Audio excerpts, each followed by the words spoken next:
Calorie ડેફિસિટમાં રહીને fruit salad ખાવું છે. મારા સાસુનો પ્રિય પ્રાણો છે એનાથી પાણાથી પૂરી દાજ નીકળી દો તો નાખ દે લઈ ડોલ લઈ જાય પાછી લઈ જાય કહું છું ઘટશે નહીં ને.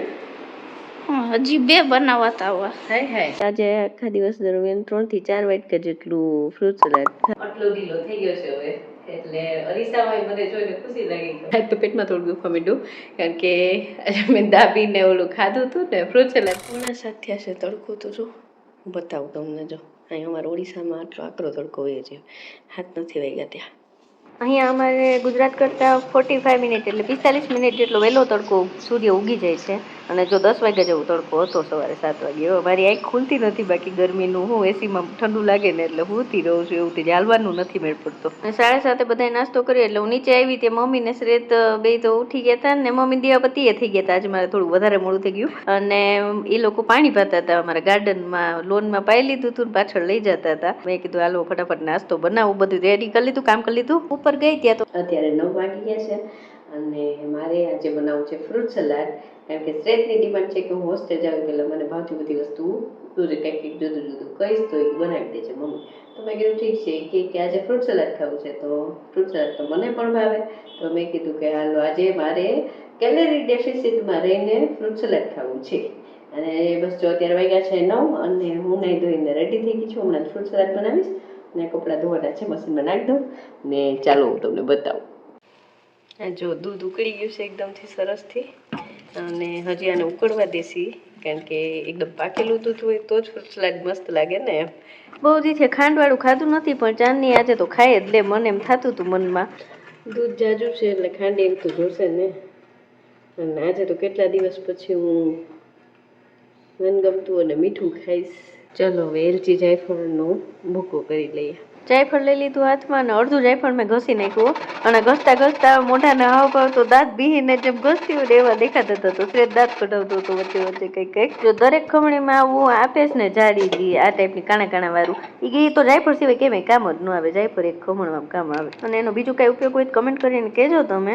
એલચીના ફોતરા છે એને હું ચા પત્તીવાળા ડબ્બામાં નાખી દઈશ એટલે ચામાં સ્વાદ સરસ આવે પછી અને વેસ્ટ પણ ના થાય, બરાબર.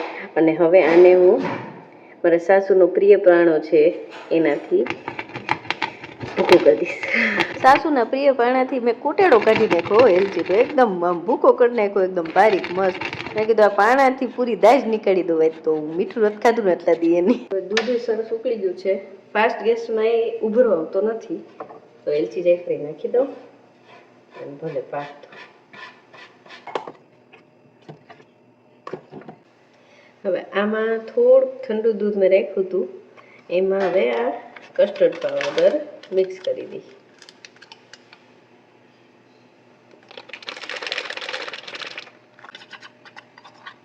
અડધી કલાકથી જાજો સમય થઈ ગયો છે આ ઉકળે છે અને એટલે સરસ પાકી ગયું છે.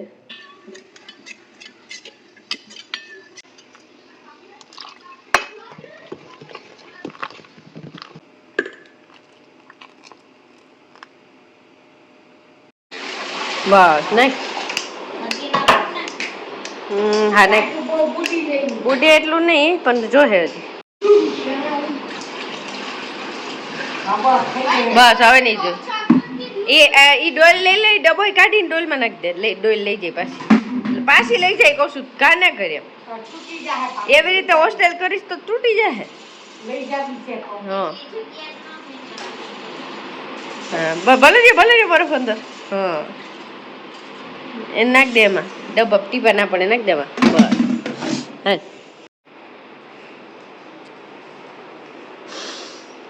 કેટલું ચૂહે તારે છે? ઘટશે નહીં ને? હજી 2 બનાવતા હોય. હાય હાય એટલો મેં નહીં ખાઈ, તું પહેલા એકલો ખાઈ.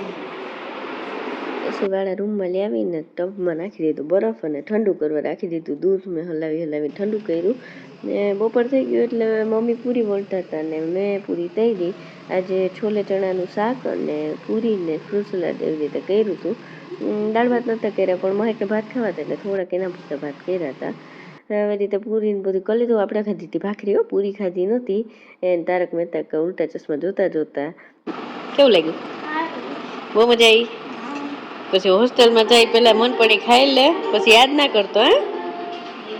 મેં આજે આખા દિવસ દરમિયાન 3 થી 4 વાટકા જેટલું ફ્રૂટ સલાડ ખાધું. જે લોકો મારો વિડીયો જોવે છે પહેલાથી એને ખ્યાલ હશે કે પહેલા મને આ ડ્રેસ માપનો થતો હતો, પણ હમણાં હું કેટલા દિવસથી જોઉં છું કે ડ્રેસ ઢીલો ઢીલો થઈ ગયો છે. જો આટલો ઢીલો છે, નહીં તો અત્યારે આ બાજુ કેવું છે એ ટાઈપનો થતો હતો, પણ આટલો ઢીલો થઈ ગયો છે હવે.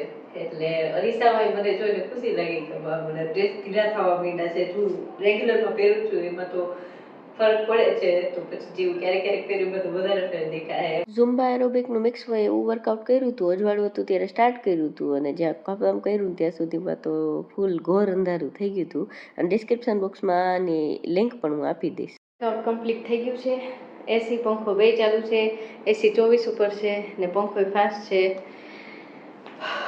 અને આ એક્સરસાઇઝને આપણે બધું જોઈએ ને તો એ પલંગમાં હુતા હુતા જોતા હોય ને ત્યારે એવું લાગે કે એકદમ ઈજી છે ને આમાં કાંઈ નથી, પણ જો એસીમાં પરસેવો વાળી દે એકદમથી. તો પેટમાં થોડું દુખવા માંડ્યું, કારણ કે આજે મેં દાબીને ઓલું ખાધું હતું ને ફ્રૂટ સલાડ બી, અને એક્સરસાઇઝ આવીને મેં થોડીક લાંબી કરી દીધી, મતલબ 50-52 મિનિટ જેટલી. તો ભારી તાકાત નીકળી ગઈ, પણ બહુ મજા આવી. એટલે હવે મેં કીધું ઉમાં કમ્ફર્ટ લાગતું હતું ને એટલે હવે ચેન્જ કરું. એટલે 3-4 દિવસે એકવાર ચેન્જ કરીશ એક્સરસાઇઝ. ને આ વખતે તો ફ્રૂટ સલાડ ખાધું છે, શેરડીનો રસ પીધો છે, કેરી રોજે ખાઉં છું, છતાં 1 કિલો ઉતારવો છે.